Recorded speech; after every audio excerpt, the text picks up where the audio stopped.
I reincarnate as an ant, and not just any ant, but the weakest of workers. The moment I crawl out of my egg, I can't help but curse out loud. In my past life, I was the greatest alchemy grandmaster in the cultivation world. Even if I'd been reborn as a dog, I could have cultivated the demon path. But ants live and die within a day, their lifespan barely 3 months. How the hell am I supposed to cultivate in this body? But just then, a teeth-grinding screech tears through the air. The ground beneath me starts shaking violently. I turn my compound eyes to the left and witness the most terrifying killing machine I've ever seen in both lifetimes. It's a massive beast, emerald green, towering like a mountain. On its triangular head, 2 lifeless eyes stare down coldly. Most terrifying are its forearms, a pair of massive scythes covered in barbs, gleaming with metallic coldness. It's a praying mantis. But in this microscopic world, it's the Grim Reaper incarnate. Around me lie hundreds of white eggs. Many companions just hatched like me, their bodies still translucent and pale, their shells not yet hardened. This mantis is clearly here for an all-you-can-eat buffet. Swoosh! Without hesitation, a green blur flashes by. A worker ant less than 2 meters from me gets sliced in half by that massive scythe before it can even scream. Milky fluid mixed with organ fragments splatters across my face, scalding hot and reeking of a pungent acrid smell. The still twitching half-corpse gets skillfully lifted into the mantis's mouthparts. Crunch crunch. The bone-chilling sound of chewing fills the air. Those precision mandibles work like a meat grinder, instantly pulverizing my companion's head into paste. Run! I have to run! My rationality kicks back in. In my past life, as a nascent soul cultivator, I survived countless life-and-death battles.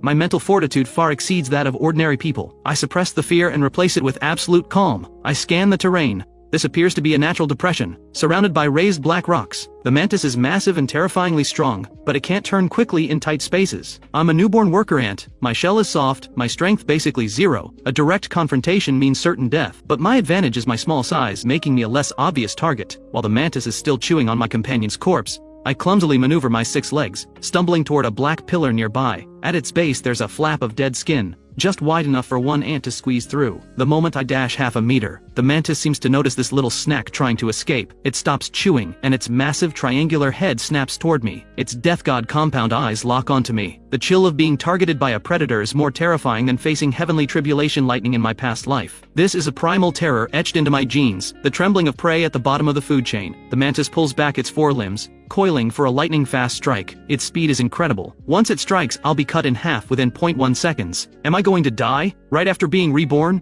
Rage surges through me. No, I died once already, I refuse to die again. Luo Qingcheng, that venomous woman who killed me, is still alive. How can I die in the jaws of a beast? At this critical moment a familiar warmth surges from deep within my soul. It's from my past life, the essence that merged with my soul during pill refinement. The lingering warmth of my natal pill fire. Though the physical flame is gone, the intent and principle of refining all things remains. This intent rushes into my abdomen, into the ant's second stomach, the social stomach. A strange purple gleam flashes in my compound eyes. I open my trembling mandibles and bite down hard on an unhatched egg nearby. This isn't ordinary feeding, I'm betting my life. Swallow the heavens art, activate! I roar in my mind. My past life's supreme cultivation technique forcibly activates in this insect body. A mouthful of nutrient-rich egg fluid flows into my belly. The social stomach, meant for storing food, now roars to life like a miniature alchemy furnace under my soul's command. My stomach acid boils violently, instantly breaking down, refining and vaporizing the egg fluid. A surge of incredibly pure energy courses through my veins, flooding my entire body. An ordinary ant couldn't absorb this much energy so quickly, but I'm refining food using alchemy techniques. I treat this egg fluid as medicinal ingredients, and my body as the pill furnace. Crack!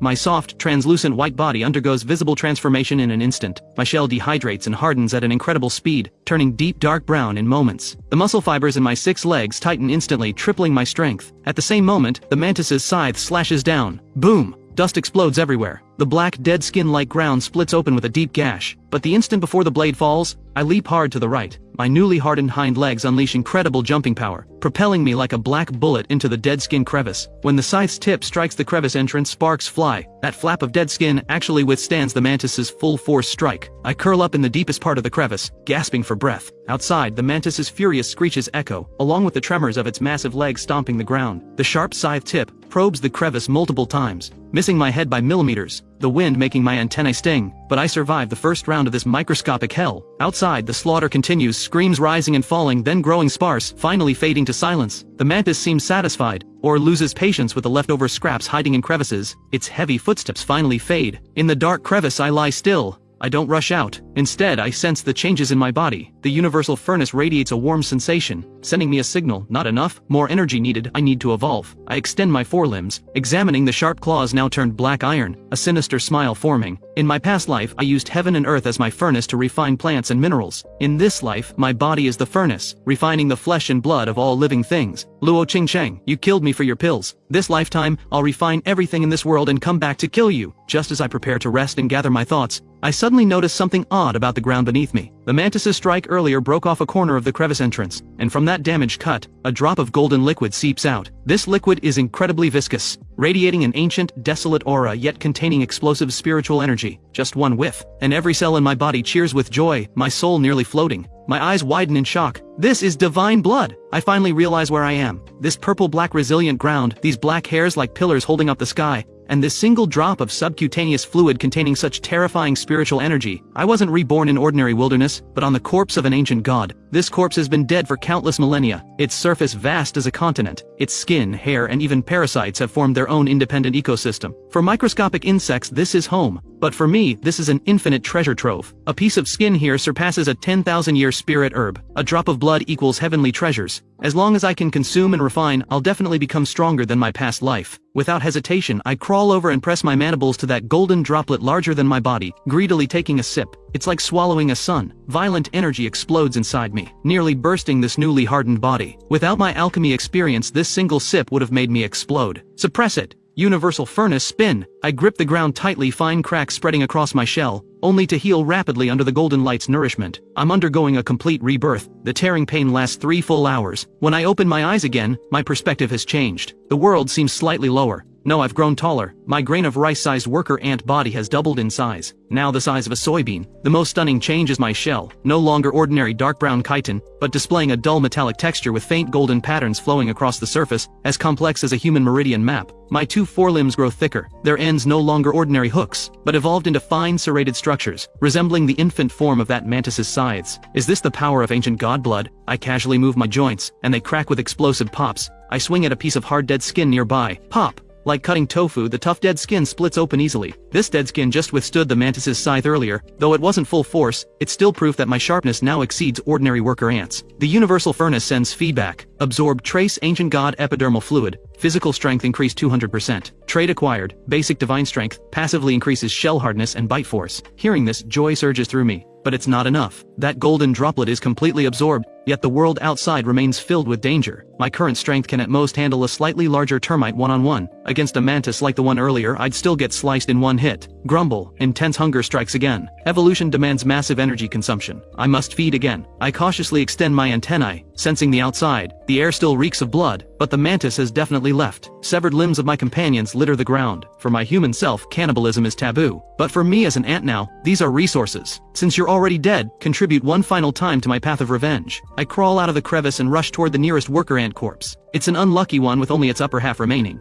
I open my sharp mandibles and begin to feed. Same source genes detected, extracting gain trace bioenergy. No special abilities acquired since these worker ants are the lowest tier existence, but this high-protein food rapidly replenishes my stamina. While I'm focused on feeding, an extremely subtle vibration transmits through the ground. Not the heavy footsteps of a large predator, but light, rapid, dense footsteps. I snap my head up. 3 meters ahead in the shadows, 8 glowing green eyes light up. A wolf spider. Not an adult though, but a juvenile about twice my size. Covered in gray fuzz with crystalline droplets hanging from its fangs. It's clearly a scavenger drawn by the blood scent. Seeing me, this larger solitary ant, the wolf spider hisses with excitement. In its mind, ants are only scary in groups. One-on-one is easy prey. Wanna eat me? I drop the corpse and slowly turn around, facing this predator twice my size. My compound eyes show no fear, only cold calculation. Wolf spider. Jumping hunter. Relies on venom and webbing. Weak points, abdomen and eyes. It's faster and stronger, but I have intelligence and these newly evolved forelimbs. The wolf spider moves. Unlike the mantis's direct approach, it first shoots white webbing from its abdomen,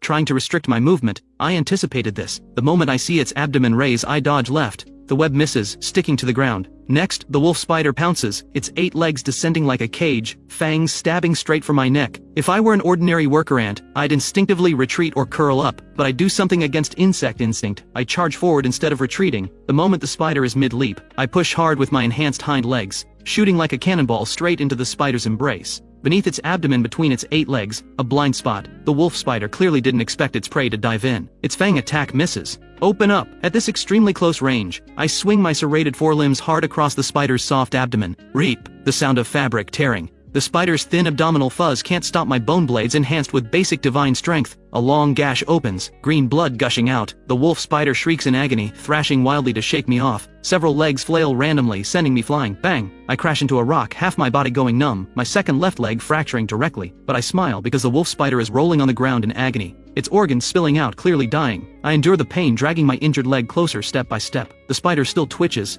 its 8 eyes watching in terror as this black reaper approaches. Your genes are mine now. I climb onto the spider's corpse and bite down on its venom sac. Universal furnace, activate! This refinement is more intense than before. The spider's venom boils in my stomach, the burning sensation nearly making me faint. But I clench my teeth hard, using my will to guide this power into my venom glands. Worker ants don't have venom glands originally, but I'm modifying my own body. 15 minutes later, I stand up again. My broken leg has healed, though my size hasn't increased. 2 tiny injection ports have evolved inside my mouth. Gray patterns appear on my originally black shell, the wolf spider's camouflage genes. Devoured wolf spider juvenile. Trait acquired, corrosive venom, though not as potent as the original, sufficient to paralyze same-size creatures. Sensory hairs, leg hair sensitivity increased, can detect subtle air current changes. I feel the power surging through my body. Gazing at the massive ant nest towering in the distance. That's my birthplace and my current home. Billions of worker ants and soldier ants live there, along with the queen who controls everything. The worker ant version of me is dead. Now I'm the emperor who will end your slave system. I vibrate my antennae, taking firm steps toward the ant nest. I need more food, more genes, and that massive fungus farm inside the nest along with those fat soldier ants are the perfect nourishment.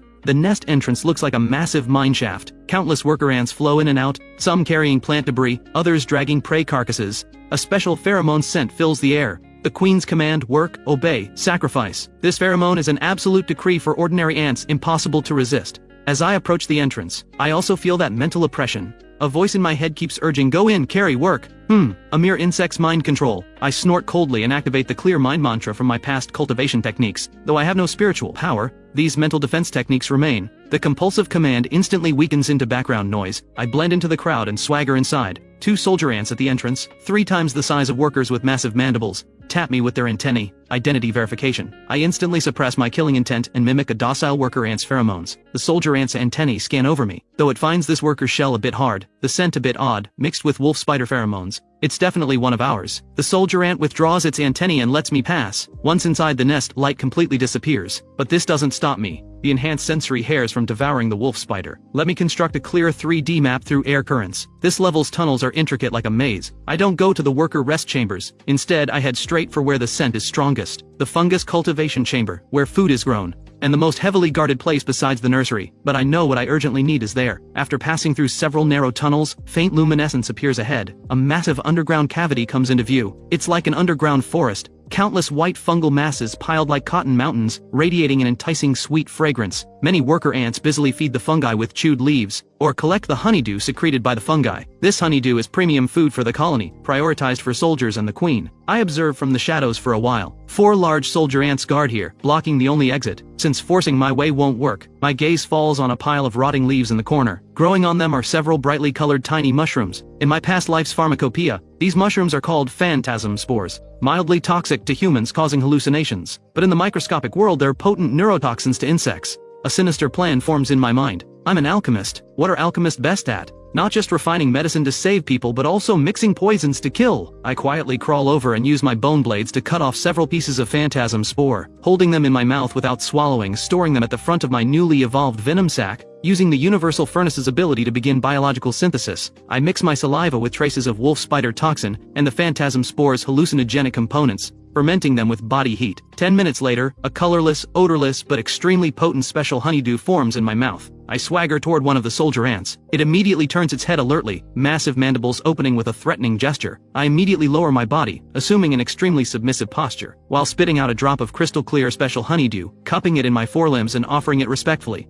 This is a bribe. In the ant world, workers sharing food with soldiers is normal. The soldier ant touches the honeydew droplet with its antennae dubiously. So fragrant. 10 times more fragrant than the usual fungus honeydew. Greed instantly overcomes caution. The soldier ant lowers its head and sucks up the spiked honeydew completely. I sneer inwardly. Eat up, the more you eat, the faster you die. I repeat the process, offering a droplet to each of the other 3 soldier ants. After finishing this, I quickly retreat into the shadows. 3 minutes later, the toxin takes effect. The largest soldier ant suddenly stiffens, its antennae thrashing wildly. In its vision, the surroundings transform. It no longer sees familiar companions but several vicious hostile insects attacking it, screeching. It goes berserk. It suddenly snaps open its giant mandibles and bites down on another soldier ant's neck. Crack! That soldier ant, still savoring the honeydew sweetness, gets its head severed by its own brother. Chaos! Total chaos! The remaining 2 soldier ants also fall into hallucinations and start slaughtering each other. The once orderly fungus chamber instantly becomes a killing field. The working ants scatter in terror. Amid the chaos, I shoot like black lightning into the deepest part of the fungus pile. I don't eat the ordinary mycelium. My target is the largest blood-red mother fungus in the center. That's the core of the entire fungus chamber, concentrating the purest energy. All enemies are my fuel. I pounce and devour in huge gulps. The universal furnace runs at full power, my energy bar skyrocketing. My body heats up again, muscles beneath my shell tearing and reorganizing. This time, I'll complete a true metamorphosis, evolving from worker ant to soldier ant, or even a higher form.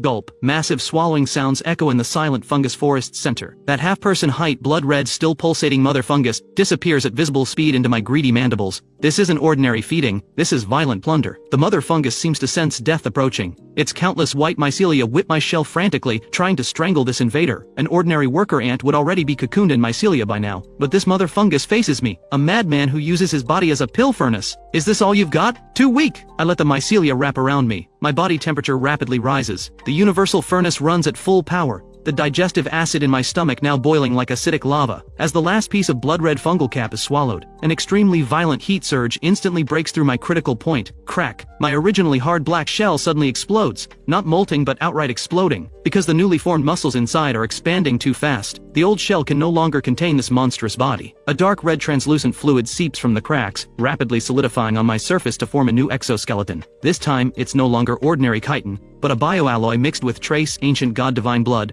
wolf spider genes, and mother fungus high-energy nutrients. When I stand up again, my size has completely surpassed ordinary worker ants, even larger than those soldier ants just now, reaching an astonishing peanut size. In the microscopic world, this is already heavy tank dimensions. My originally slender 6 limbs become thick and powerful, covered in thorn-like barbs. 2 massive lumps bulge on my back, power packs of highly compressed muscle, ready to explode with terrifying instant acceleration. Most terrifying is my head. The originally rounded worker ant head now has sharp angles, with a single horn sprouting from the top, a battering ram for impact and armor piercing. Evolution complete. Current form, first-tier soldier ant mutant. Trait acquired, fungal symbiosis basic. Body surface can secrete special spores to accelerate wound healing. Strength amplified 300%. As I sense my new body's power, the sounds of slaughter in the distance gradually subside. Of those soldier ants poisoned with hallucinogens, only one still stands. It's covered in wounds, half its head crushed. Compound eyes gazing around in confusion. When it sees me, massive and radiating a terrifying aura. Genetic hierarchy suppression makes it instinctively feel fear, but as a nest guardian, it still shrieks and charges, opening its damaged giant mandibles to attack. Loyal fool. I watch it coldly, not dodging, no fancy techniques. The moment the soldier ant charged at me, I simply raised one of my forelegs, that thick, powerful limb covered in barbs,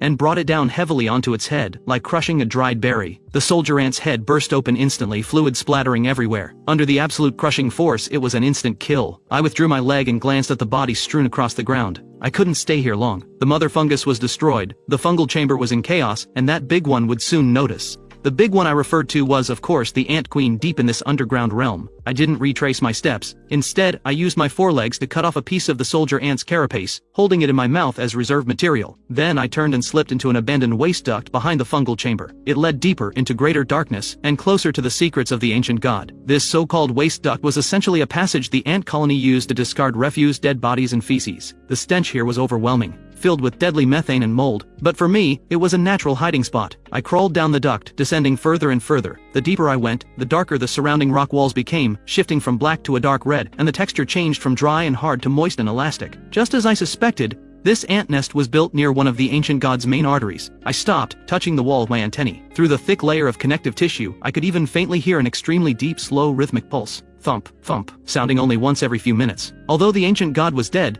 his flesh was still so active that certain cells or residual neural reflexes continued to function. Suddenly, from the darkness ahead, I heard a dense rustling sound. I immediately pressed myself against the wall, hiding, and activated my sensory hairs. Airflow fluctuations indicated a large group was passing by ahead. Not ants but a swarm of soft white worms. Each one was as thick as a human finger, eyeless, with only a circular mouth lined with rings of sharp teeth. They were gnawing on a yellowish grease seeping from the walls of the ancient god's blood vessel, then excreting shiny crystals, corpse oil worms. My mind stirred. These creatures were parasites unique to the ancient god's corpse. They feed on corpse oil, and their excreted crystals are extremely high-purity energy blocks, comparable to low-grade spirit stones in the cultivation world. Behind this group of worms follow several large specialized ants. They're not ordinary soldier ants. Their abdomens are huge and transparent, filled with green liquid, clearly ranged units that can spray acid ants. These acid ants herd the worms like sheepdogs, then collect the energy crystals they excrete. I see. That old monster queen actually understands animal husbandry. A golden gleam flashes in my eyes. This means the current queen has awakened intelligence,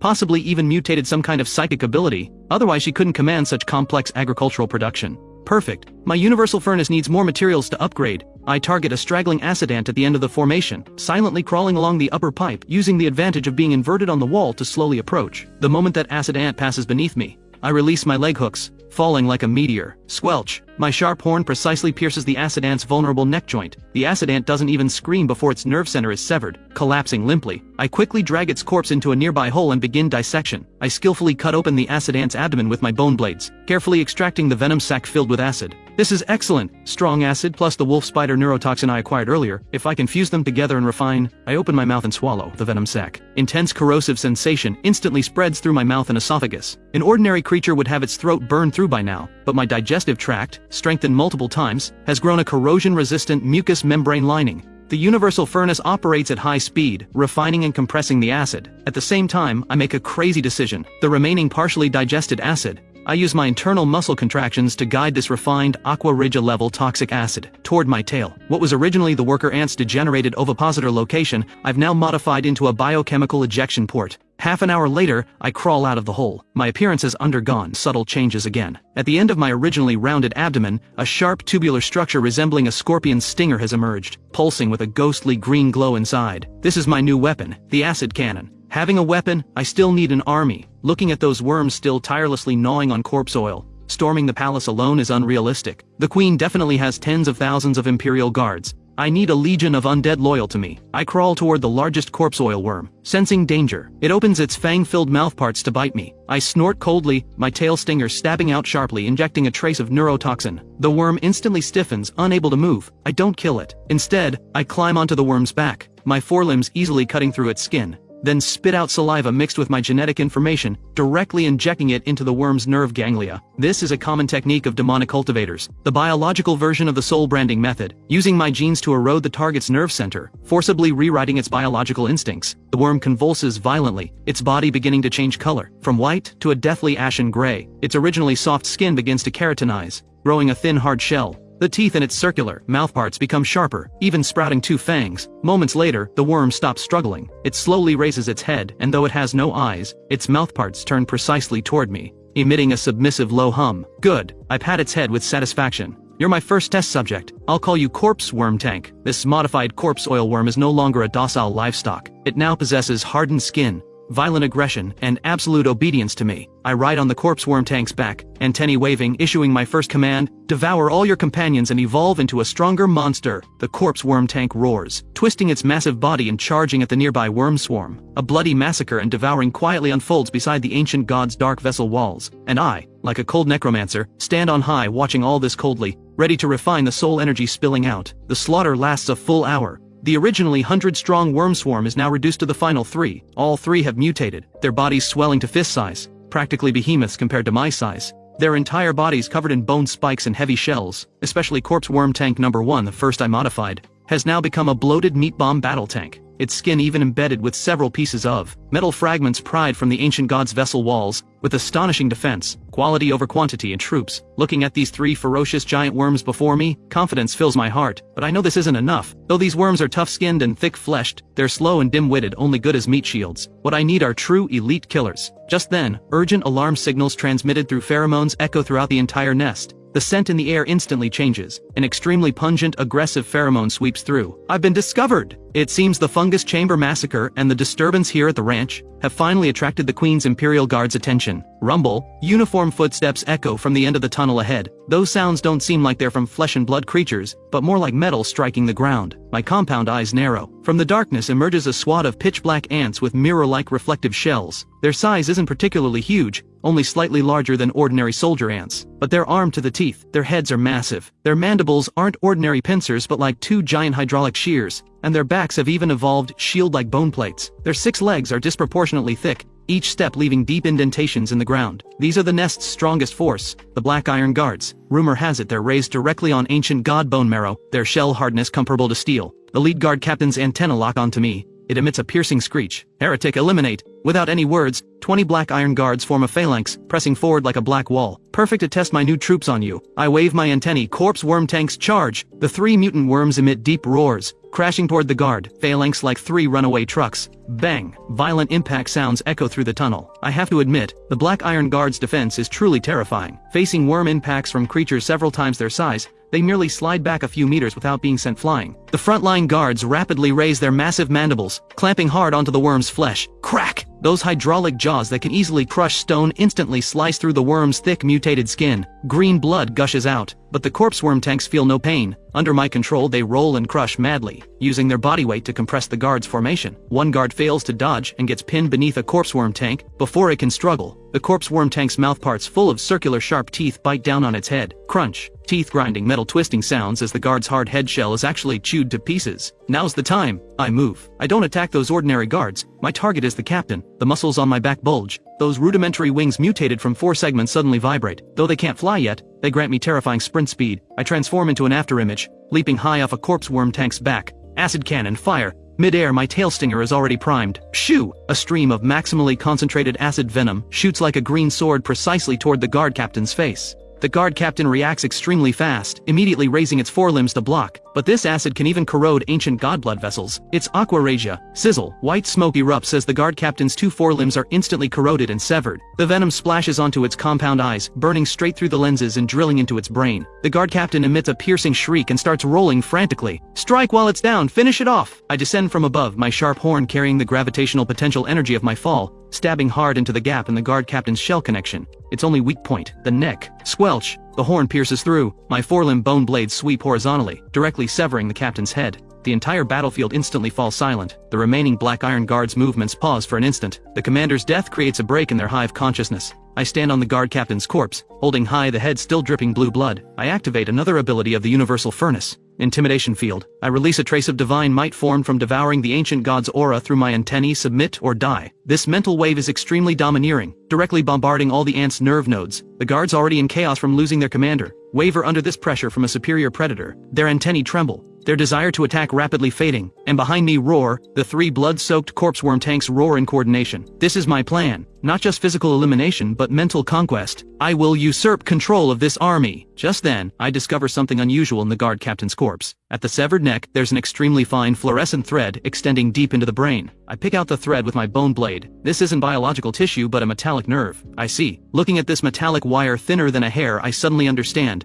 No wonder they're called Black Iron Guards. This isn't a product of natural evolution at all. That queen, or rather whatever's behind the queen, is mechanically modifying these ants. This isn't just biological mutation, but a fusion of cyberpunk and Cthulhu horror. The ancient god's corpse contains not just flesh and blood, but fragments of divine weapons or metallic cells from his lifetime. The queen is unconsciously using these metallic elements to modify her subjects. Since you can modify, then as an alchemy grandmaster, I can certainly do it better. I swallow that metallic nerve in one gulp, connecting directly to the guard captain's entire body. High purity biometal detected, along with primitive neural link code. Universal Furnace, analyzing, new formula acquired, metallic skeleton refinement. New formula acquired, neural link control. My body begins heating up again. This time, my shell doesn't grow larger but heavier, its hardness increasing madly. My bone blade edges gleam with a genuine metallic cold light. I look at the remaining 19 Black Iron Guards, no longer as enemies but as semi-finished products awaiting upgrades. Your king is dead. I am your new king now. Come, receive my blessing and modification. I approach the nearest guard. It trembles, ultimately not resisting but lowering its proud head. I pierce my antennae into the back of its head, activating the newly learned neural link control,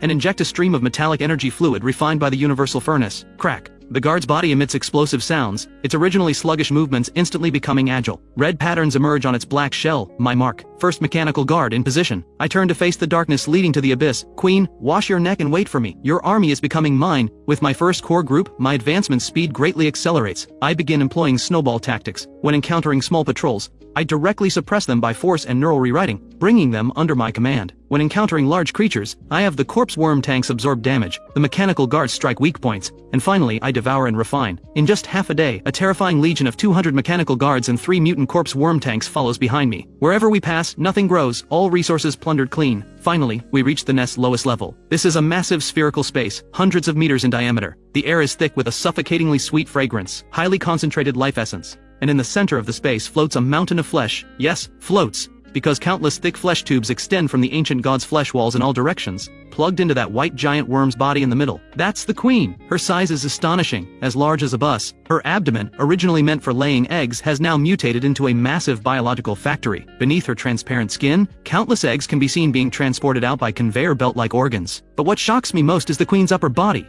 No longer an ant's head but bearing a face resembling a human woman. Though the features are twisted, hairless, skin pale as paper, it's definitely a human face. Moreover, embedded in her forehead is a fingernail-sized golden crystal, a fragment of the ancient god's divine core. I gasp. No wonder this queen could evolve such intelligence and perform mechanical modifications. She's fused with a fragment of will left behind by the ancient god's death. Who are you? The queen opens her eyes. They're pure golden compound eyes, without an insect's turbidity, but possessing a lofty divine indifference. Her voice doesn't travel through air but explodes directly in my mind. Who I am doesn't matter. I walk forward step by step, the mechanical legion behind me rapidly spreading out to surround the entire hall. What matters is you've seized things that don't belong to you. That divine core and ownership of this ancient god's corpse will change hands today. The queen's face shows a humanized, mocking expression. An ant dares dream of god slaying. She lightly raises her bloated arm. Her 4 limbs have evolved into human-like arms. Rumble. The walls around the hall suddenly split open, countless tentacles emerging from within. These aren't ordinary tentacles, they're the ancient god's nerve endings. This queen can actually control the ancient god's corpse for defense. At the same time, from the abyss beneath the queen,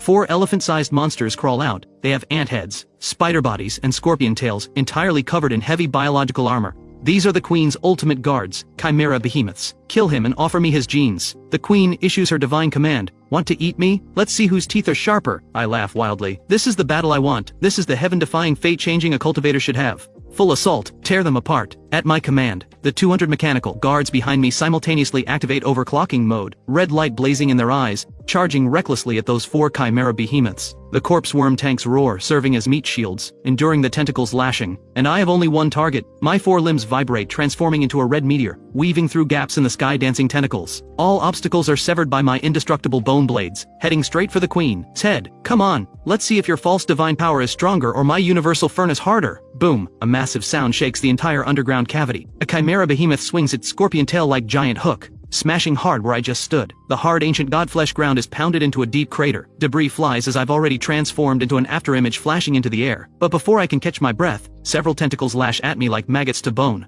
Smack! Though I block with my bone blades, the enormous force still sends me flying, crashing heavily into the wall. So this is divine power's enhancement? I wipe away the blue fluid seeping from my mouth, even more insane battle intent igniting in my compound eyes. I can sense the queen isn't skilled at combat. All her power comes from that divine fragment's passive amplification and crude control of these monsters. Like a child wielding a legendary divine sword but only swinging wildly. Let me show you what technique means. I vibrate my wings, no longer charging in a straight line but beginning to maneuver in the air. This is my past life's martial movement technique, phantom shadow steps. Though I have no spiritual power, the physical force techniques remain. I trace strange zigzag patterns in the air, using surrounding stone pillars and tentacles as cover, instantly closing in on the chimera behemoth that just attacked me. Big guy, your joints are too stiff. I glide past the behemoth's abdomen, my 2 bone blades precisely cutting into the behemoth's leg joint cartilage like surgical scalpels. Crack. The behemoth's massive body suddenly tilts, collapsing to the ground. At the same time, my mechanical legion behind me also demonstrates astonishing tactical discipline. The 3 tough-skinned corpse worm tanks charge side by side at the front, forcibly withstanding the firepower of the other 3 behemoths. The 200 black iron guards I modified don't charge blindly but line up neatly in the rear, opening their massive mandibles to spray my specially formulated corrosive venom. Sizzle, green toxic rain, falls on the chimera behemoths and the queen, raising clouds of white smoke. Though damage is low, the insult is extreme. You damned insect! The queen rages. The golden crystal on her forehead suddenly erupts with blinding light. An invisible mental storm instantly sweeps the battlefield. Divine Might Soulquake. This move is lethal to insects. The charging corpse worm tanks instantly stiffen, the black iron guards clutch their heads and collapse, rolling in agony. Their souls are too weak to withstand this high-dimensional mental assault. Even I feel intense pain in my brain, as if a red-hot iron skewer is stirring my mind, but I smile, a terrifyingly savage smile. Compare soul strength with me? I was a nascent soul cultivator in my past life. Even with my physical body destroyed, my soul's essence remains. You, a mother worm who lucked into finding a fragment, dare use soul attacks on me? I bite through my tongue tip, using the intense pain to forcibly condense mental power, visualizing an infernal Asura statue in my consciousness. See. Break! I emit a roar unbefitting an insect and push through the mental storm, not retreating but accelerating toward the queen. At this moment, in the queen's mental vision, what charges toward her is no longer a soldier ant, but an Asura wreathed in blazing demonic flames. Hiss! How is this possible? The queen feels fear for the first time. Her prideful divine pressure actually fails. In the instant she panics, I arrive. 10 meters, 5 meters, 1 meter, the queen frantically waves her bloated human hands trying to block me. Swish! My horn flashes with cold light. Squelch! That human-like arm is severed at the root. Immediately after, I land on the queen's twisted human face, the barbs on my 6 legs piercing deep into her skin, securing myself. Then I open that pair of serrated mandibles strengthened countless times, gleaming dark gold, targeting the golden divine fragment on her forehead. No, that's mine. The queen emits a piercing shriek, shaking her head desperately. But I'm nailed on like a spike. It's mine now. I bite down hard, not to crush but to grasp. Universal Furnace, maximum power, devouring heaven mode, activate, rumble. An energy torrent 1,000, 10,000 times more powerful than before, rushes directly into my body through my mouthparts. This is true divine power. Even if just a fragment, it contains the power of laws. My body instantly turns bright red like a red-hot iron shrimp. My shell begins melting, muscles collapsing, but I refuse to release my grip. They say mortal flesh cannot contain divine power. I defy heaven itself. As the divine fragment loosens, I forcibly pry it from the queen's forehead and swallow it. The queen screams abruptly cease. Without the divine fragment's support, her massive body rapidly withers and rots, as if experiencing 1,000 years in an instant. The tentacles and chimera behemoths she controlled also collapse, dissolving into puddles of pus. The entire hall instantly falls silent. Only I remain, lying on the queen's corpse, my entire body wrapped in a massive crimson cocoon of light. I'm undergoing the final and most critical evolution. The light cocoon lasts 3 full days and nights. During these 3 days, the black iron guards and corpse worm tanks, having regained their senses, loyally guard the cocoon without leaving. They instinctively know that inside gestates their one true king. On the 4th morning, crack, a fissure appears on the crimson cocoon's surface, and then a hand extends out. Yes, a hand. No longer simple leg segments, but a claw covered in black exoskeleton yet with 5 distinct fingers. Then the cocoon shatters and the new me emerges. Form, Calamity Ant Emperor, juvenile. Size reduced to that of a human infant, about 50 centimeters, but in the insect world this is already colossal. Appearance, half human, half insect. I walk upright, possessing a human-like torso and limbs, but entirely covered in streamlined dark gold heavy armor, with 4 pairs of sharp bone wings on my back that span 2 meters when extended.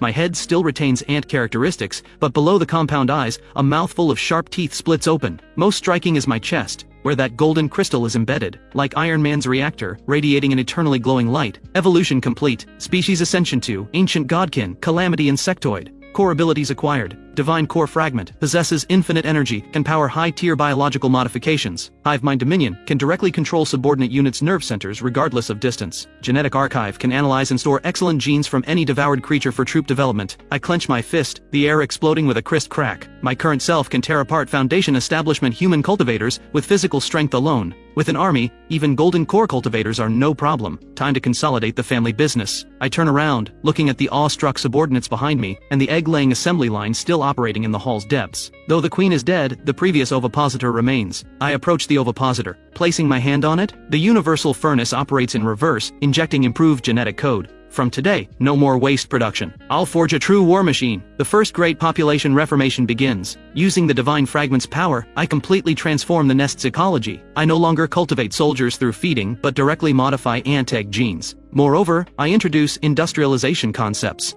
A week later, a bone-chilling biological fortress appears on the ancient god corpse's surface layer. The originally loose mounds are flattened, replaced by black walls cast from ancient god bone powder mixed with adhesive fluid. Densely arrayed on the walls is a new creature. Acid artillery. They can't even move because their abdomens have become massive cannon barrels, can only be fixed in artillery positions, but with a range of 100 meters, can precisely strike airborne birds. Inside the fortress, countless engineer ants busily work. They no longer transport food, but transport metal ore and ancient god flesh. I establish a genetic ascension pool underground. All newly hatched larvae must be thrown into the pool for immersion, and only those who survive can become warriors. This day I stand at the fortress's highest point. The tip of the ancient god's upright rib, overlooking my domain. Behind me 3 new legions are neatly arrayed. First, the ground force main units, black armor guards, retaining previous defensive capabilities but with more streamlined bodies. Forelimbs evolved into high-frequency vibrating bone blades capable of cutting metal. Second, the special ops force, bomber mites. Extremely small, only the size of mung beans, but containing compressed,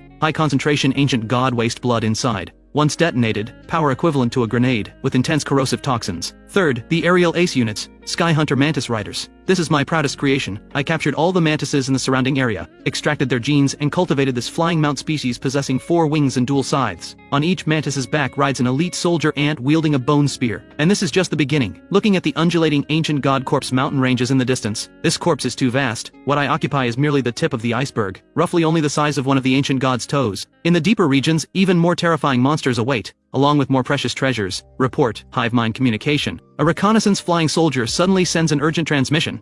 My Emperor, the northern defense line is under attack. Unknown creatures are swarming in. Our entire harvesting squad there has been wiped out. I narrow my eyes. So they finally come. Another warlord on this wasteland daring to challenge me? According to my memories, that direction is home to a colony of parasite demon bees, the scourge of this region, known for laying their eggs inside living hosts and hollowing them out from within. In my previous life, nothing disgusted me more. Relay my orders. My wing membranes snap open, whipping up a fierce gale. 1st Legion Aerial Cavalry, march with me. Tonight's dinner is roasted bee larvae. At that very moment, the northern defense line, this stretch sits at the junction where the ancient god's toe meets its foot, a jagged landscape of ravines and broken ridgelines. By now it has become a meat grinder. The sky turns dark as a massive cloud blots out the sun. But it is not a cloud. It is tens of thousands of parasite demon bees. Each one is the size of a sparrow, with a stinger glowing in sickly purple-black at its tail. They dive like bombers, plunging their stingers into the black iron guards resisting on the ground below. Twip! A single sting may not pierce the guards' hardened shells, but the shells can't stop the parasite eggs the stingers inject. Seconds later, a guard collapses in convulsions. Then its body bursts open. Several blood-drenched larval bees crawl out. On the ground, my garrison takes heavy losses. The black iron guards are devastating in one-on-one combat,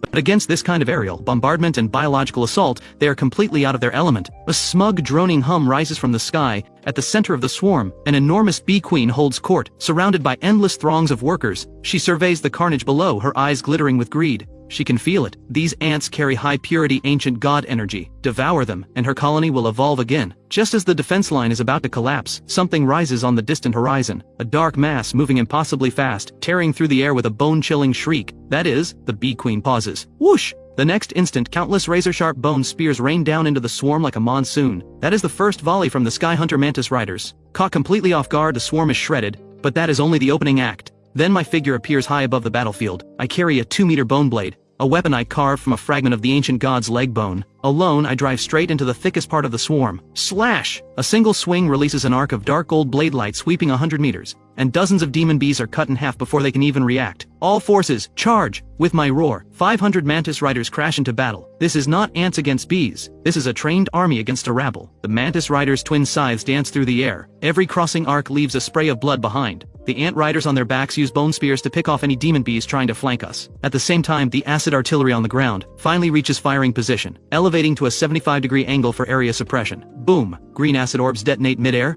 filling the sky with a massive toxic fog cloud. Any bee caught in the mist has its wings dissolved in seconds. They drop like stones, and every bee that hits the ground is immediately torn apart by the black iron guards who have been waiting for exactly this. The tide turns in an instant. I have no interest in prolonged combat. My eyes lock onto the bee queen. Strike the general to end the battle. The bee queen clearly senses the danger. This humanoid monster that appeared out of nowhere is far too powerful. She shrieks and commands thousands of elite guard bees to form a living wall, trying to block me while she turns to flee. Running? I sneer, pressing my hand against the golden crystal on my chest. Godhead overload, gravity pull. It only lasts an instant, but an instant is all I need. The fleeing bee queen feels her body suddenly sink, as if a black hole is open behind her, and is physically dragging her back. Her speed falters for just one beat, and in that one beat, my bone wings blast out a burst of high-pressure air. My speed shatters the sound barrier. Crack! A white ring of sonic boom explodes in the air above me. I punch clean through the living wall of bees, smashing hundreds of them, and appear directly above the bee queen. Down you go! I drive my foot into her back, the sheer force slamming her out of the sky from 1,000 meters up. The earth shakes as she crashes into a pile of jagged rocks, wings snapped, abdomen ruptured, green blood pooling around her. She struggles to rise, but a massive bone blade is already resting on her neck. Up in the sky, the swarm sees their queen captured and erupts into chaos. Some dive to rescue her, others scatter and flee. I plant my foot on the bee queen's head, raise my eyes to the sky, and release the full weight of the insect emperor's dominion. Surrender and live! The thought wave ripples through the entire valley. The The surviving demon bees waver. They are savage, but faced with this absolute display of power and the sight of their queen broken beneath my foot, survival instinct wins out. One demon bee drops its stinger and slowly descends. Then a second. Then a third. A smile tugs at my lips. Perfect. With these bees, my air force is about to make a quantum leap, and their parasitic technique, if I could combine it with my bomber mites? A wild idea ignites in my mind: biological parasite bombs. Plant mite eggs inside enemies, then wait until they return to their base and detonate. Bring the bee queen back. I sheathe my blade and order the guards beside me. I want to study her reproductive system carefully. There are optimizations to be made. Several weeks later, on the abdominal plains of the ancient gods remains, my territory has grown tenfold. I am no longer just the ant emperor, I am the lord of all insects across this entire region. Alongside my ants, mantises, and demon bees, I have tamed the burrowing shadow fiends, serving as transport units and underground strike teams, and the phantom stick insects serve as scouts. I sit on a throne built from thousands of bones, idly turning a fist-sized spirit stone in my hands. It was excavated from the ancient god's gallbladder, technically a gallstone, but packed with staggering spiritual energy. At this rate, another month, and I will have gathered everything needed to restore my meridians. I calculate in silence. Once I recover my chi cultivation stage, I can open my storage ring from my past life, if I can find it, or reforge my magical artifacts. Then I can attempt to refine the entire ancient god's corpse. Then it hits, a bone-chilling dread, sudden and overwhelming. I know this feeling all too well. It is the divine sense scan of a cultivator. The source is still far away, tens of thousands of meters above, and it sweeps past without targeting anyone in particular. But the message is unmistakable. A human cultivator has found this place. I lurch to my feet and burst out of the palace, eyes snapping to the sky. At the far edge of the deep crimson sky, the thick cloud cover tears apart. A blinding swordlight streaks across the heavens like a rainbow piercing the sun. That swordlight is enormous, visible from tens of thousands of meters away, and riding upon it, a flying sword and a flying vessel. I push my compound eyes to their limits, alternating between close focus and long range, and I see it, above that swordlight, a massive jade-green ship, 100 inches long, hangs in the air. On its side, engraved in massive relief, is an emblem I will never forget as long as I live, a burning red lotus. The Red Lotus Sect. My fists clench with an audible crack, rage and killing intent pouring from my eyes. Luo Qingcheng Sect. I did not expect them so soon, and judging by this display, these are no ordinary disciples out for training. At the very least, there is a golden core elder on board. Any ordinary creature seeing that flying fortress would be cowering underground in terror. But I am different. No one understands cultivators better than I do. They are here for treasure. The ancient god's corpse has been revealed, and a treasure trove of this magnitude. The Red Lotus Sect will want it all to themselves. They will tear this land apart, eradicate every living thing here, and loot every resource in sight. Very well then. I take a slow breath, and turn to face the vast insect army stretching across the landscape below me. After weeks of relentless breeding, my forces number 100,000 strong. But in the face of human cultivators' large-scale spells, numbers can be meaningless. A single fireball can incinerate thousands. However, this ancient god's corpse is my home field. This place has sky-clearing wards, ancient god's suppressive aura, lethal poisonous swamps, and countless natural traps. Most importantly, they are visible. I am hidden. Cold tactical light burns in my eyes. I am not going to fight them head-on. I am going to wage a war unlike anything this world has ever seen, a war of asymmetry. Spread the order. My voice transmits through the hive mind dominion, reaching every corner of my territory in an instant. Full battle readiness. Activate concealment mode. All fortresses disguise themselves as earthen mounds. All forces burrow 500 meters underground. No one surfaces without my command. Drive the low-level, unmodified beasts to the surface as decoys, make them think this is nothing but ordinary wasteland, and when they lower their guard and advance deep into our territory, I watch the massive ship descending slowly, and a cruel smile crosses my lips. I will show them what it means to drown in a sea of insects. Aboard the ship, a young man in red robe stands proudly at the prow, brimming with arrogance. He is the head senior disciple of the Red Lotus Sect, and one of Luo Qingcheng's admirers, Zhao Tianxing. Master said there were ancient god ruins here. Looks like she was right. Zhao Tianxing surveys the vast purple-black expanse below, his eyes burning with greed. Once I find the ancient god's heart and present it to Luo Qingcheng, she'll finally look at me differently. As for the demon beasts and insects down there, one sword stroke is all it takes. He has no idea that somewhere beneath that seemingly lifeless landscape, a pair of compound eyes is watching him. Eyes carrying hatred forged across 2 lifetimes, locked unblinking on his throat, and 100,000 hungry monsters are sharpening their claws. The surface of the ancient god's remains is a desolate purple-black wasteland, utterly still. No wind here, only occasional jets of hot gas venting from cracks in the ground, reeking of sulfur and decay. The Red Lotus Sect's vessel, the Qing Luan, touches down on a flat plateau 10 kilometers from my core fortress. Its massive landing struts crunch through the bony surface layer, kicking up clouds of pale dust. All disciples, hear my order! Zhao Tianxing stands at the prow, in brilliant crimson scale armor standing out sharply against the dim sky. He holds a premium-grade spirit sword, his voice wrapped in spiritual energy and carrying in every direction. This expedition into the ancient god ruins is a once-in-a-millennium opportunity for our Red Lotus Sect. Outer disciples, form a perimeter, collect spirit herbs and ore. Inner disciples, follow me deep into the ruins, to seek the ancient god's essence, blood and legacy. Remember, any demon beast you encounter, kill on sight. Any cultivator from another sect you encounter, kill without mercy. Yes! Hundreds of red-robed disciples answer in unison, their voices shaking the air. Every face burns with hunger, as if what lies before them is not uncharted danger, but a vault with the door flung wide open. They split into over a dozen squads and fan out like scattered seeds. As far as they are concerned, this is just another routine sweep. The spiritual energy here is strange, yes, but there are no powerful high-tier demon beasts in sight, only a few scattered low-level mutant insects skittering away, 500 meters underground, in the central command chamber. I sit on my throne, eyes closed, but through thousands of phantom stick insects, microscopic scouts that perfectly mimic their surroundings, I can see every movement on the surface more clearly than anyone. Everything streaming into my mind is a holographic projection. Here they come. I watch a 20-person squad moving toward the toxic fog swamp. An elite Red Lotus sect scouting team, led by a foundation-building mid-stage cultivator. Fish on the hook, my antennae quiver, with a silent command. Phase 1, traps activate, ground toxic fog. At the swamp's edge, the scouting squad advances with careful steps. It's so quiet here, a female disciple says uneasily. Not even the sound of insects. Quiet is good, the squad leader sneers. In a cursed land like this, every demon beast is hiding. Look over there. He points to a patch of boggy ground ahead where several plants glow with a faint blue light.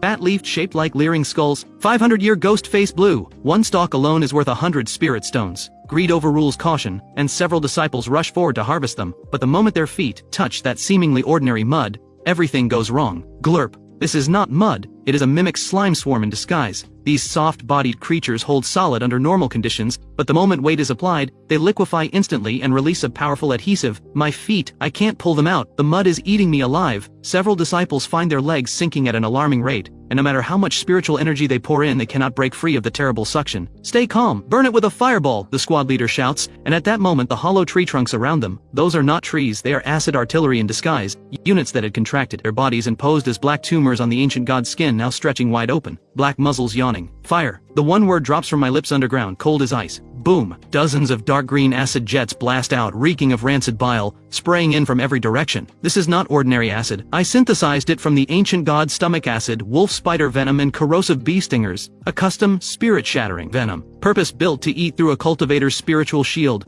Screams rip the air apart. The disciples' protective wards dissolve like wet paper, eaten through in an instant. The venom splashes their flesh, which begins melting at a visible rate. White bone exposed within seconds. Even the foundation building squad leader takes an acid blast to the shoulder, his entire arm liquefying in moments. Ambush, we're under attack! He screams in agony, and crushes the jade emergency talisman in his hand, but he will never see the reinforcements. The ground begins to shake, and then a massive pincer covered in backward curving spines bursts up through the earth beneath his feet. The burrowing shadow fiend, formerly my underground transport unit, has become the most terrifying of assassins. Its circular maw of interlocking blades snaps shut, swallowing the squad leader whole, magical artifact and all, grinding everything to nothing. The fight ends fast. 20 cultivators are annihilated in under 1 minute. Not a scrap of flesh is wasted. Worker ants drag the bodies into the tunnels at once, hauling them to my alchemy chamber. Equipment and storage pouches are piled up. Trophies of war, and this is only the beginning. The same scene plays out across every corner of the ancient god's remains. Some disciples spot a frightened-looking small animal,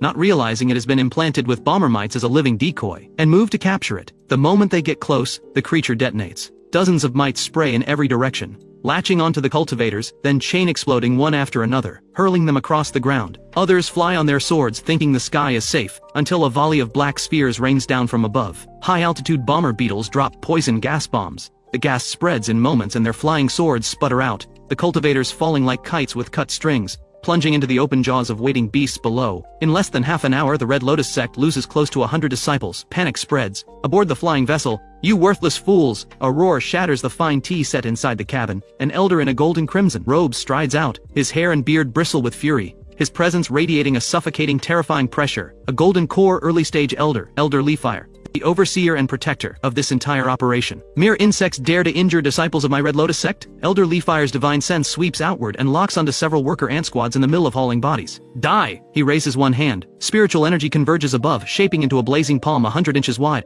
blazing with sun-scorching heat, and slams down. Boom! The earth convulses. Where that palm strikes, 500 meters in every direction is reduced to an inferno, the surface melting into glass. Thousands of worker ants and several small outposts are vaporized before they can even scream. This is the power of a golden core cultivator. Against absolute strength, numbers seem to mean nothing. Deep underground in my command chamber, The violent tremor sends dirt raining from the ceiling. I stare at that monstrous blazing palm in the holographic projection, expression dark, but my eyes hold no fear. Only the cold light of calculation. Golden core, as formidable as expected. One strike wiped out 1/10 of my forces. But old man, is your spiritual energy infinite? I stand and run a hand over the Godhead shard on my chest. Since you've shown your hand, I'll play a bigger game with you. Spread the order, Phase 2 attrition war. Take every cultivator corpse we've collected and feed them all into the universal furnace. I am making pills. Deep underground in the core alchemy chamber, dozens of cultivator limbs and body parts are heaped inside a massive bioreaction vat. These cultivators were mostly at the QI cultivation and foundation building stages, their flesh carrying essence refined by the spiritual energy of heaven and earth. For ordinary demon beasts, this would be a rare feast. For me, this is raw material. Universal furnace. Reverse extraction. I stand at the edge of the vat, my Godhead glowing on my chest, pouring streams of golden energy into the pool. The pool boils, turning blood red. Every impurity is stripped away, leaving only the purest life essence and spiritual energy, condensing into blood red pills.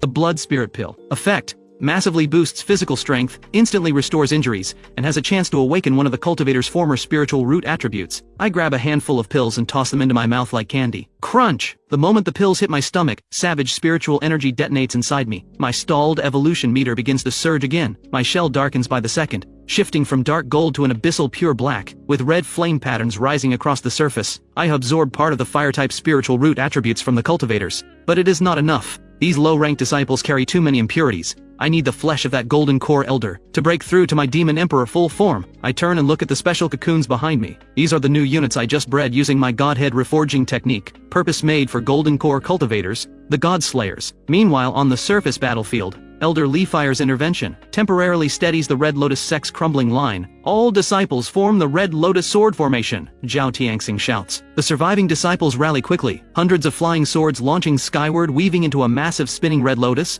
sealing every approach within 1,000 meters. No matter how the insect swarm charges, it is shredded before it can break through. Pathetic tricks. Elder Leafire hovers in midair, hands clasped behind his back, surveying the wasteland around him with contempt. Whatever cowardly creature is hiding down there, come out and die. Stay hidden any longer and I will scorch 100 meters of this land to cinders. Elder Leafire forms hand seals, preparing to unleash his ultimate technique, and at that moment a sound rises, impossibly low, a frequency that makes the soul itself shudder, surging up from underground. Elder Leafire's brow furrows. The ground in the distance suddenly heaves, not a single mound, but an entire mountain ridge shifting. That is one of the ancient god's tendons. I am attempting to manipulate the ancient god's corpse, only the faintest neural reflex of something impossibly vast, but it is enough to be terrifying. That massive tendon coils like an earth dragon rearing up, and lashes down hard against the Red Lotus sword formation. Suicidal! Elder Leafire snorts, summoning his life-bound treasure, the 9-dragon flame cage. A massive cage blazing with 9 fire dragons expands against the wind and slams into the tendon. Boom! Heaven and earth split apart. The shockwave blasts the surrounding sword formation apart, dozens of weaker disciples spitting blood and hurled off their feet. The ancient god's tendon is badly scorched and retracts underground. But Elder Leafire is also thrown back several meters, his chi and blood churning violently. Terrifying physical force. No ordinary demon beast could do that, and in the split second when Elder Leafire's old force is spent and his new force has not yet gathered, the real killing blow arrives. Whoosh! 3 streaks of black lightning tear out of the void beneath Elder Leafire's feet without any warning. 3 void mantises, assassins I bred by splicing ancient god spatial fragment genes into their makeup. They have no physical form and can jump through space at short range. In this moment they are the scalpel in my hand. 3 purple-black scythes slash simultaneously toward Elder Leafire's core, throat and eyes. Teleportation? Impossible. Elder Leafire's face drains of color. A technique touching on spatial law. Even nascent soul patriarchs can't always master that. How could a few insects possibly? At the edge of life and death, the full depth of a golden core cultivator erupts. Elder Leafire bites through his own tongue and spews a mouthful of essence blood. Blood shield, repelling, fire ring. A ring of blood-red fire detonates violently outward from Elder Leafire's its epicenter. Bang, bang! 2 of the void mantises are blasted to dust by the ring, but the third, the largest and most powerful, carries a fragment of my own consciousness within it. Enduring the agony of being burned alive, it drives its scythe hard into Elder Leafire's left shoulder. Squelch! The scythe's lethal poison floods in immediately. This is no ordinary toxin, it is my custom-brewed spirit-sealing powder, designed specifically to corrupt and clog a golden core cultivator's spiritual power. Elder Leafire lets out a cry of pain, and backhands the mantis, smashing it to pieces, but he finds, in horror, that the entire left side of his body has gone numb, and his golden core's rotation has begun to falter. Damn it! Damn it! Elder Leafire erupts with pure rage. He, a golden core elder of the Red Lotus sect, wounded by an insect. I will slaughter every last one of you. I will tear the soul from every ant in this ground and grind it to ash. He goes berserk, no longer rationing his spiritual energy, hurling high-tier spells in every direction. Seas of fire spreading, bolts of lightning crashing down. The entire battlefield turned into a living hell in seconds. But I have achieved exactly what I wanted. To drain him. I am trading countless insect lives for this golden core monster's spiritual energy, his reserves, his condition. Every point he weakens, my odds of victory grow. Deep underground, I wipe the blood from the corner of my mouth, the backlash from my avatar's death. My eyes grow colder still. Be patient, old man, the best part is still coming. I turn my gaze in the holographic projection to another figure, Zhao Tianxing. By now the sword formation has shattered and the battlefield is chaos. Zhao Tianxing is leading a handful of trusted disciples in a desperate attempt to break through, trying to make it back to the ship. Running? I rise to my feet, my bone wings spread open, with a sharp metallic scrape. Since you came all this way, you may as well stay. I need a living guide, someone to take me to the Red Lotus sect so I can settle my debt with Luo Qingsheng. I do not rush out directly. Instead, I activate my Godhead mental link once more. This time my target is not an insect, it is a female disciple standing close to Zhao Tianxing. That disciple was bitten by a phantasm moth earlier. She seems fine, but I have already planted a mental trigger in her nervous system. Now, in the middle of the breakout, Zhao Tianxing is fully focused on fighting off the corpse worm tank barreling toward him from the front. "Senior brother, behind you!" The female disciple suddenly cries out, rushing forward as if to shield him. Zhao Tianxing feels a flash of warmth, just about to say be careful, when a jet-black bone spike slides from the disciple's sleeve, one I planted inside her body in advance. Thud! The spike drives hard into Zhao Tianxing's lower back, punching through to his kidney. His scale armor offers some protection, but this spike is razor-sharp, and angled with surgical precision, finding the exact gap between the armor plates. "You!" Zhao Tianxing stares in disbelief, eyes fixed on the junior disciple he'd always been fondest of. A strange smile spreads across her face. "Senior brother, stay and keep us company." The words barely leave her mouth before her body swells. Boom!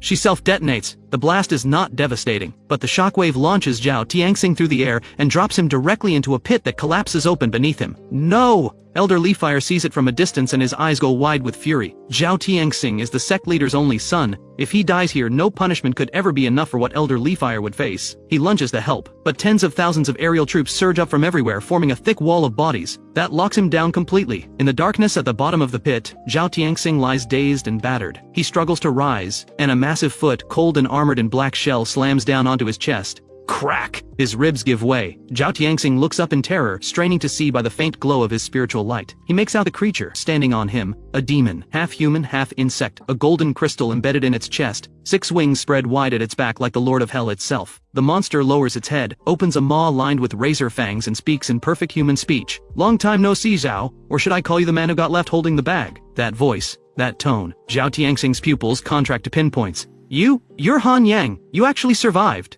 I grin, baring my pale fangs. "Thanks to you two, I didn't just survive, I'm living better than ever." "Impossible, absolutely impossible." Zhao Tianxing coughs blood, desperately trying to channel his spiritual energy and fight back. "Han Yang was refined and destroyed by Luo Qingsheng. Soul and all, whatever you are, how dare you impersonate him?" Smack! My backhand, spines and all, strips the skin and flesh clean off half of Zhao Tianxing's face. Zhao Tianxing screams. "Impersonate?" I crouch down, my compound eyes locked onto him. "Let me refresh your memory. 3 years ago at the Tianzhang Pavilion, you gifted Luo Qingsheng a 9-ben spirit ginseng to win her favor. Stolen from your own father's private vault, wasn't it? And the day they refined me, you stood right there fanning the flames and said, 'Senior brother Han's spiritual root really is premium fire type. Burn so bright.' I have forgotten not a single word." Zhao Tianxing trembles head to toe as if he is staring at a ghost. "Only the people who were there could know these things. You really are Han Yang, you've turned into a monster." "Yes, I have become a monster," I say, gripping Zhao Tianxing's jaw in my hand, and forcing a dark red pill between his teeth, "and I have you to thank for it. Without that refinement, I never would have earned the ancient god's blessing." The pill dissolves the instant it touches his tongue. Zhao Tianxing finds in horror that his core has been sealed, he cannot even self-detonate, and a horrifying itch is spreading from deep within his bones, as if 10,000 ants are gnawing at them from the inside. That is the 10,000 ants heart-gnawing pill, a poison I developed by combining my past life's alchemy knowledge with this life's toxicology. "Kill me! Kill me!" Zhao Tianxing writhes in agony on the ground, clawing his own skin until it bleeds raw. "Death?" I watch him without expression. "That would be too easy. I want you alive. I want you to watch with your own eyes as I tear the Red Lotus sect out by the roots." By now the battle on the surface has reached its peak intensity. Elder Leafire, though bogged down, is still a golden core cultivator. At the cost of half his life force burning through his lifespan, he finally unleashes his ultimate technique. Red Lotus Hellfire! The Hellfire ignites. Devastating waves of flame sweep outward in every direction from his body. Tens of thousands of my insect forces are reduced to ash. Even the fortified outer wall of my stronghold is burned halfway to rubble. "Release Tianxing, or I will tear you apart piece by piece." Elder Leafire's roar punches through the earth and reaches my ears directly. He must have sensed Zhao Tianxing's life force rapidly fading. "Old man, tougher than expected. I haul Zhao Tianxing up by the collar, limp as a dead dog. My bone wings snap open and I launch skyward. Wanna save him? Come and get him. I streak upward like a black meteor, bursting through the surface and hovering in midair. I hold Zhao Tianxing in one hand, my bone blade in the other, and fix my eyes coldly on Elder Li-Fire across the field. Tianxing. Elder Li-Fire sees Zhao Tianxing's mangled state and his heart seizes with pain. Monster, release him, and I will leave your corpse intact. Ha, I laugh. Leave my corpse intact? You can barely protect your own. At that very moment, the massive flying vessel, the Qing Luan, suddenly erupts into chaos. The ship, which had been holding steady in the air, begins to shake violently. Its protective barrier flickers wildly, then snuffs out with a dull pop. What is happening? Elder Li-Fire spins around in alarm, eyes snapping to the ship. The deck of the vessel is crawling with parasite demon bees and acid slime. He has no idea when they got there. And at the ship's power core, beside the massive spirit stone furnace, several inconspicuous metal-devouring beetles, each no larger than a fingernail, are frantically chewing through the key rune arrays that control the vessel. This is my Trojan horse. Back when the battle began, I used the high-altitude bomber beetles as cover to drop these metal-devouring beetles directly into the ship's exhaust vents. They crawled through the ducts and into the core chamber, and now they have just chewed through the last fuse holding the ship together. Rumble! The powerless vessel lets out a dying groan, its massive hull tilting as it plunges toward the ground. The dozens of disciples left aboard scream in terror, tumbling off the sides like scattered dumplings. My ship! Elder Li-Fire's eyes nearly burst from his skull. That vessel is priceless, a strategic asset belonging to the entire sect. We are not done yet. I deliver the killing stroke. All forces, concentrate fire. The 50 remaining acid artillery units on the ground raise their muzzles in unison and begin charging. Target the falling vessel, fire. 50 thick jets of acid like surface-to-air missiles slam into the ship's completely unprotected underbelly. Boom! The vessel's spirit stone storage ignites. A massive mushroom cloud blooms in midair. The devastating blast wave scours everything within 10 li. Elder Li-Fire is hurled through the air by the pressure wave, blood spraying from his mouth. The ship destroyed. The disciples annihilated. The young sect master captured. The Red Lotus sect has been utterly completely defeated by the insects they had looked down upon. The smoke clears. I still hover in midair, not a scratch on me. My godhead barrier absorbed the blast. I look across at Elder Li-Fire, hair wild, aura guttering. Now it is just the two of us. I toss Zhao Tianxing to a nearby aerial mantis to hold. Grip my bone blade in both hands, black demon fire igniting along the blade, the product of my natal pill fire fused with the ancient god's death energy. Old man, your golden core is mine. Elder Li-Fire gasps for breath, his eyes filled with venomous hatred and despair. He knows he may not walk away from this. The cunning, the methods, the sheer ruthlessness of this creature, he has never seen its equal in his entire life. You want my golden core? Dream on, I will self-detonate and drag you down with me. Elder Li-Fire's body swells like a balloon, terrifying energy converging at his core. Golden core self-detonation, a cultivator's last resort, with 10 times the destructive force of any normal attack. Self-detonation? A flash of contempt crosses my eyes. Playing with fire in front of an alchemist, you are out of your depth. In the split second before Elder Li-Fire explodes, I move. Not to flee, not to attack. The Godhead shard on my chest fires a beam of golden light, driving straight into Elder Li-Fire's brow. Divine authority, bind. The ancient god's will descends, forcibly suppressing the spatial laws around him. Elder Li-Fire's detonation is frozen in that instant, paused. Only a tenth of a second, but for me it is enough. Flash step. Space warps. I appear directly in front of Elder Li-Fire. A black armored hand shoots out like lightning and drives straight into Elder Li-Fire's core. Squelch! That hand ignores his protective spiritual light entirely and closes around the golden sphere, trembling violently, radiating the aura of annihilation. Mine! My palm transforms instantly into a devouring maw and swallows the golden core whole. No! The moment the golden core leaves his body, Elder Li-Fire collapses like a deflated balloon. His entire lifetime of cultivation now belongs to me. I withdraw my hand and shake off the blood, then close my eyes and feel it. The unfathomably vast energy inside me is being refined at full speed by the universal furnace. My aura climbs higher and higher, shattering bottlenecks and crossing boundaries. Boom! A pillar of black light erupts from my body and spears into the clouds. The spiritual energy around me forms a massive vortex, flooding into me in a torrent. I have evolved again, entering the Calamity Ant Emperor growth stage, what the cultivation world calls the Golden Core Demon King realm. I open my eyes. My compound eyes are gone, replaced by a pair of deep human-like pupils, burning with golden flame. I survey the ravaged battlefield and the body strewn across it. This is war. This is evolution. Clean up the battlefield, I order, calm as still water. 3 days of rest. After that we move out. Our target, the Red Lotus sect. Boom, the deeper we descend underground, the clearer that deep rhythmic pulse becomes. Every beat lands like a hammer blow on the soul. The air around us is no longer air. It is a pale red mist, so thick with spiritual energy it is almost liquid. I walk at the front. Behind me follows Zhao Tianxing, face ashen, eyes hollow. Around Zhao Tianxing's neck is a living collar, a horned shark barnacle. One passing thought for me. and its barbs will sever his carotid artery in an instant. How much farther? Zhao Tianxing's voice trembles as he stares around in dread. The environment has changed completely. Gone are the hard black stone, dried skin, and purple muscle formations. The walls around us have become semi-transparent milky membranes, covered in a complex web of glowing vessels like luminous tree roots. The floor beneath our feet is warm and yielding. Every step sinks slightly, as if we are walking across the organs of something colossal. Shut up! My reply is ice cold. My compound eyes have taken human form, but in combat mode they still activate. Compound eye vision floods my mind with cascading data. Warning, high energy reaction ahead. Ancient god immune system detected, activity level 300%. We are here. I stop. Ahead stands a massive fleshy valve, like two colossal gates sealed shut, 100 zang tall. Natural Great Tao patterns are carved across its surface, radiating a sacred aura that makes the soul recoil. This is the heart gate. Zhao Tianxing sinks to the ground. Legend says the ancient god's heart holds the Tao fruit from his life. 300 years the Red Lotus sect searched for this entrance, and it was at the end of a drainage channel all along.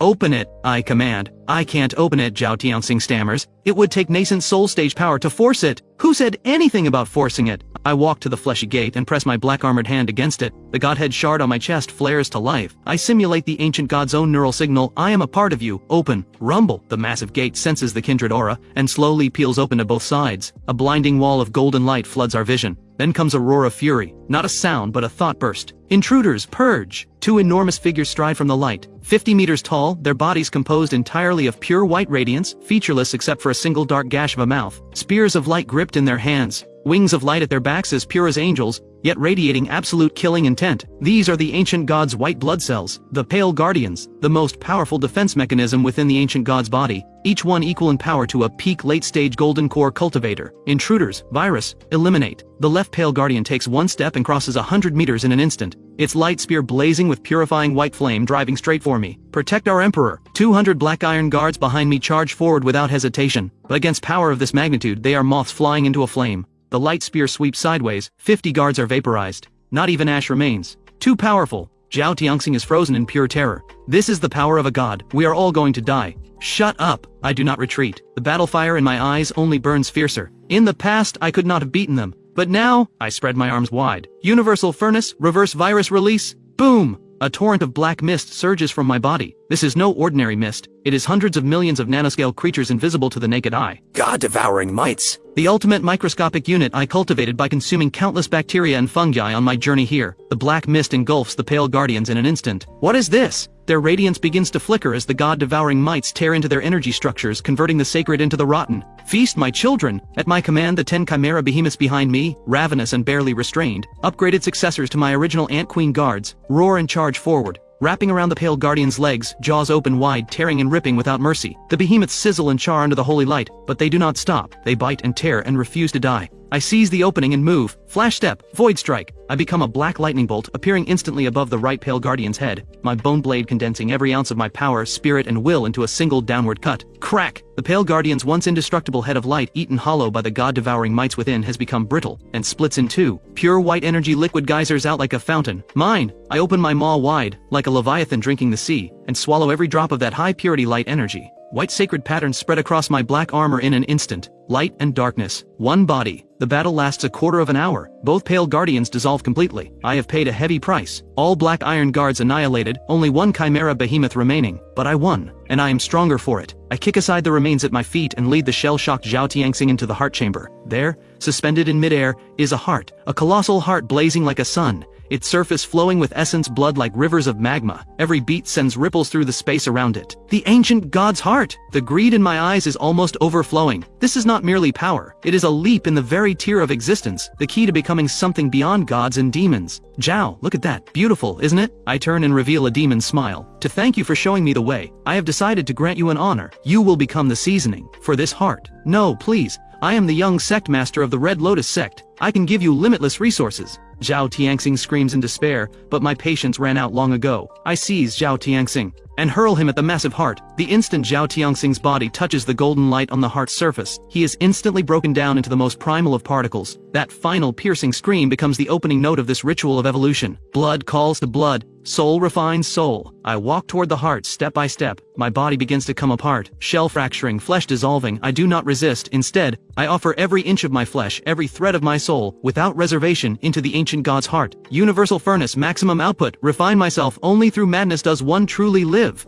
All or nothing. The heart chamber collapses. The entire ancient god's corpse shakes violently. Outside, the landscape for 1,000 meters in every direction is transforming beyond recognition. The heart's light contracts, then expands, and finally becomes a black void, a darkness that swallows all light. At the black void's center, a new life is being born. A calamity ant emperor that has truly transcended the boundaries of species is about to arrive. Red Lotus Sect, Main Peak Plaza. Today is the Red Lotus Sect's once-in-a-century heaven offering ceremony. Red carpets line the ground, celestial music fills the air. Thousands of disciples stand in neat formation, gazing up at the breathtaking figure on the high platform. Luo Qingzheng. She is no longer the little junior sister who once trailed behind Han Yang. She wears a blazing crimson feathered gown and a phoenix crown, radiating the powerful aura of a late-stage golden core cultivator. In the 3 years since Han Yang's disappearance, she has used the Heaven Man creation pill forged from his refinement to advance at a breathtaking pace, and has been designated the next sect leader of the Red Lotus Sect. Beside her sits an elder with white hair and a youthful face, a nascent soul early-stage master, the Red Lotus Patriarch. Qingzheng,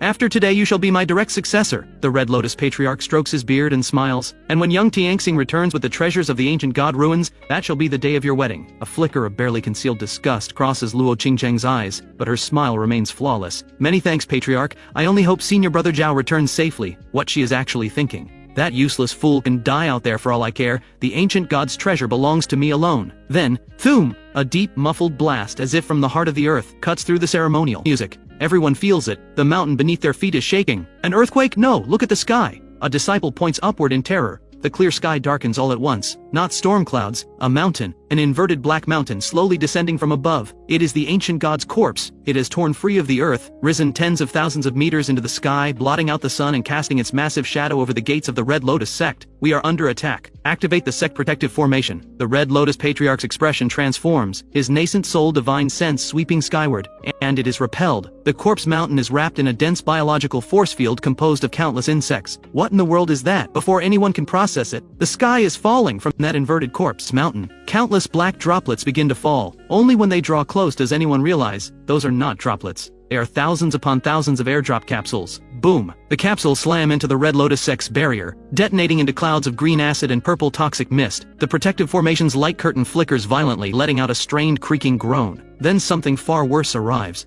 Hundreds of Leviathan transport worms the size of whales burst through the clouds, opening massive cargo holds in their bellies, and a dense swarm of black shapes pours down like a plague of locusts. Aerial fighters, sky hunter mantises, bomber bats. This is not merely a bug swarm. This is a battle-hardened, fully armed interstellar fleet. Attack! Attack now! Luo Qingzheng screams, summoning her flying sword, cutting down a few stray flying insects. There are too many. They cover the sky, endless and without limit. Every insect's eyes burn with the same cold red light, as if driven by a single will. Crack! A corner of the sect protective formation is finally torn open by the relentless bombardment of bomber mites. The swarm finds its breach, and surges in like a black flood, pouring into the plaza in an instant. Screams, the sounds of flesh being torn, spell explosions, all of it erupts into the sky at once. The plaza that was a sacred celestial ground moments ago has become a slaughterhouse in the blink of an eye. Those cultivators who had always looked down on the world now stand before the insect tide like lambs awaiting slaughter. Wretched beast, you dare? The Red Lotus Patriarch finally makes his move. He steps into the air, and behind him a colossal flame, Dharma form erupts. Red Lotus Hellfire, burn the 8 wastelands, go! A sea of flame sweeps across the sky, incinerating tens of thousands of insects in an instant. The might of a nascent soul cultivator, terrifying beyond measure. The swarm's advance staggers. A mindless mob of insects dares to assault my Red Lotus sect. The Red Lotus Patriarch sneers. But at that moment a cold and mocking voice rings out across heaven and earth. It is not loud, yet it cuts through every sound of battle, piercing clean into every single person's ears. Old man, your fire is still so small. The Red Lotus Patriarch snaps his head upward. From the inverted corpse mountain above, a throne slowly descends. A throne built from the bones of countless cultivators. Upon it sits a man. He wears dark gold heavy armor, 9 black void energy halos hovering at his back. His face strikingly beautiful yet otherworldly, a vertical eye embedded in his brow, radiating a divine authority that freezes the soul. In my hand I idly turn something that is still pulsing, Zhao Tianxing's severed head. The instant Luo Qingzheng sees that face, she is struck as if by lightning. Her flying sword clangs to the ground, her face drains to white in an instant, her lips trembling as she forces out the name she thought had vanished from the world forever. Han Yang! I recline on the throne gazing down at this master and disciple from on high. My gaze passes over the Red Lotus Patriarch and comes to rest on Luo Qingzheng's face. What a gaze it is. No rage, no hysteria, only the calm of a man looking at a corpse. and the cruelty of a cat playing with its prey. Qingcheng, I'm back. I toss Zhao Tianxing's head down casually. It rolls to a stop right at Luo Qingcheng's feet. Zhao Tianxing's eyes are still open, staring up at her in permanent accusation. Luo Qingcheng screams and stumbles backward. You are that discarded wretch who was refined? A flash of disbelief crosses the Red Lotus Patriarch's eyes. Impossible! You were destroyed, body and soul, and that demonic aura. What are you, human or ghost? Human ghost! I rise slowly from the throne. As I move, the 9 black void halos at my back spin into a frenzy, the space around me beginning to fracture, and a terrifying aura that surpasses nascent soul and presses towards spirit transformation erupts with a thunderous roar. I am the Insect Emperor, crawled back from hell itself to collect what you owe me. All forces, hear my order. I raise my hand and press it gently downward. Spare no one, except these 2. Empowered by the Emperor's will, the remaining million-strong swarm erupts into a frenzy, their bodies swelling again, attack speed tripling in an instant. The true slaughter begins. The Red Lotus sect is finished. A major cultivation sect that had stood for 1,000 years is reduced to rubble in less than an hour. Crumbling walls everywhere, bones picked clean everywhere. The sect's guardian river has become a river of blood, reflecting the black ancient god corpse mountain in the sky above. At the summit of the main peak, the final battlefield, the Red Lotus Patriarch is drenched in blood, hair wild and loose. His flame Dharma form has been shredded. One arm is gone, and across from him I hover in midair, not a fold of clothing disturbed. Nascent soul! I shake my head, eyes full of disappointment. Is that all? Since devouring the ancient god's heart, my existence has reached an entirely different tier. Every attack the Red Lotus Patriarch lands on me is automatically absorbed and converted by my divine barrier. This is not even a fight between the same order of beings. I will take you down with me. The Red Lotus Patriarch knows he is going to die. A flash of resolve crosses his eyes. His nascent soul bursts from the crown of his head, becoming a golden figure no bigger than a palm, clutching its life-bound red lotus, charging straight at me. Nascent soul self-detonation. A destructive force 100 times more terrifying than golden core detonation. Enough to bury 100 kilometers in every direction alongside him. Self-detonation? Did you ask my permission? A faint smirk crosses my lips. I extend my right hand and close it around empty air where the nascent soul charges. Divine art. Spatial prison. The ancient god commanded spatial law, and I have inherited that. The space around the Red Lotus Patriarch's nascent soul suddenly solidifies, forming a transparent cubic box. No matter how the nascent soul hurls itself against the walls or detonates its energy inside, it is locked within that palm-sized space. The explosion flares for a moment inside the box, then dies out. Come here, I beckon, and the cube containing the nascent soul drifts back into my hand. Inside, the tiny golden figure beats against the walls in terror, its mouth open in a soundless wail. A nascent soul, quite the delicacy. Deeply nourishing. Ah woo! I open wide and swallow the cube, nascent soul and all, as easily as swallowing a piece of soft candy. Gulp! A wave of warmth spreads through every part of me. Devoured a nascent soul early stage cultivator, obtained fire law fragment, soul strength increased by 10%. I pat my stomach, and my gaze finally comes to rest on the last remaining member of the Red Lotus sect. By now, Luo Qingcheng has collapsed to the ground, every trace of her former radiance gone. Having watched her master's nascent soul devoured like a snack, her Dao foundation has completely shattered. As I walk toward her, she instinctively forces a seductive smile, pulling open her torn collar to expose pale skin. Han!